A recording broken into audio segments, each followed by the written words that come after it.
Io inizio questo mandato come ho detto, con grande entusiasmo, ho ricevuto la fiducia dei soci all'unanimità e questa è una cosa che mi ha fatto molto piacere.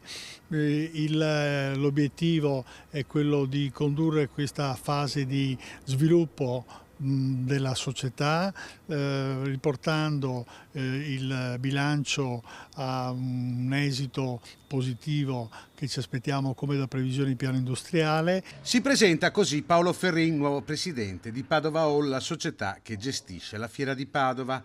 Conti in ordine, questo è il mantra che guiderà il suo mandato. Esperto di diritto societario, è già stato presidente del collegio sindacale di Padova Hall.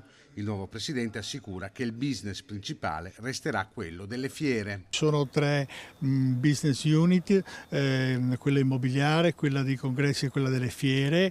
Parte tutto dalle fiere e quella immobiliare è diciamo, a sostegno economico del business. Padova Congress sta facendo benissimo, le fiere continuerà ad essere il punto centrale diciamo, degli obiettivi di questa società all'interno di un meccanismo che si sta evolvendo per una evidente e naturale proiezione in avanti delle relazioni dei sistemi di comunicazione.